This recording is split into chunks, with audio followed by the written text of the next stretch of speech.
महर्षि वाल्मीकि जी ने जब रामायण लिखी तो नारद जी उनके पास पहुंचे जानने के लिए कि कैसी लिखी है, क्या लिखा है प्रभु के बारे में, उनकी कथा के बारे में। तो महर्षि वाल्मीकि जी ने पढ़ करके सुनाना शुरू किया।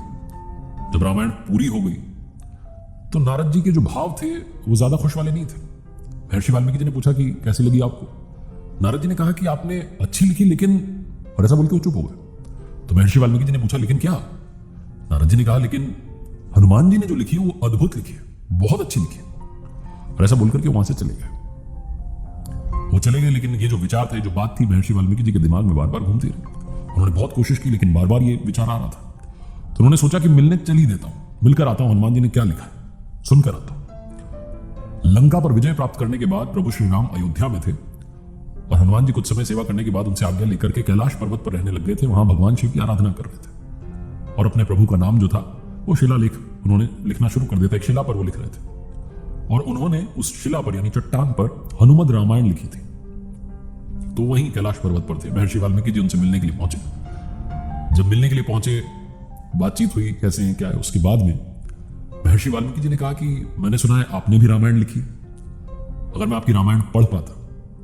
तो हनुमान जी ने कहा कि वो सामने शिला पर लिखी हुई है, ये हनुमद रामायण है।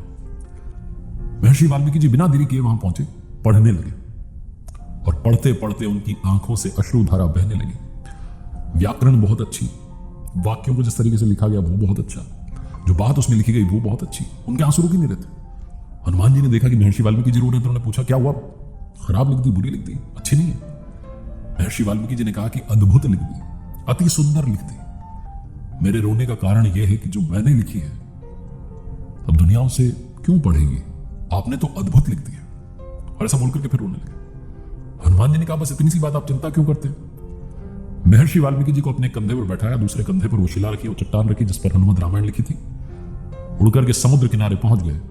महर्षि वाल्मीकि जी के सामने समुद्र में उस शिला को बहा दिया, उस चट्टान को बहा दिया।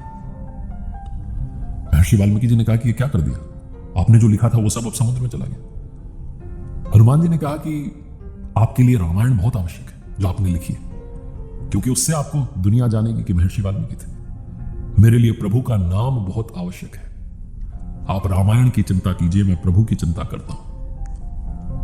उस समय महर्षि वाल्मीकि जी को समझ में आया कि राम से बड़ा राम का नाम। हनुमान जी ने कहा हर पल हर क्षण में उनका नाम सुमिरन करता हूं, बस कुछ नहीं चाहिए और मेरे लिए प्रभु श्री राम आवश्यक है। उन्हें मैं याद रखूं, इसलिए तो रामायण लिख रहा था। आप रामायण लिख रहे थे कि विश्व आपको याद रखे। महर्षि वाल्मीकि जी को बहुत बड़ी बात समझ में आई। ये कथा जो कहानी है, ये आपकी हमारी जिंदगी में भी, हमारे जीवन में भी अप्लाई होती है। आजकल बहुत सारे लोग हैं जो नाम कमाने के लिए, फेम कमाने के लिए काम कर रहे हैं कि दुनिया मुझे याद करे। आप काम अच्छा कीजिए, दुनिया अपने आप आपको याद रखेगी। जैसे आज हनुमान जी का गायन विश्व करता है, उनकी प्रशंसा करता है, उनकी आराधना करता है, उन्हें पूजा जाता है। उनकी रामायण हमें पढ़ने को नहीं मिली, लेकिन हम सब जानते हैं कि प्रभु श्री राम के सबसे बड़े भक्त थे हनुमान जी महाराज, जो आज भी हैं, हमारे साथ हैं, विद्यमान है इसी सृष्टि में, हर कण में, हर पल में वही है। जानत तुम्हारी हुई जाए, प्रभु के चरणों में वास करते करते प्रभु बन चुके हैं। जो सार है उसे याद रखिएगा। इतना अच्छा काम कीजिए कि अपने आप दुनिया आपके बारे में बात करे, आपकी जो कीर्ति है उसका गायन हो। अपने काम पर फोकस कीजिए, फेम के पीछे मत भागिए, काम के पीछे भागिए। अपने वर्क पर डेडिकेशन के साथ बढ़ते रहिए।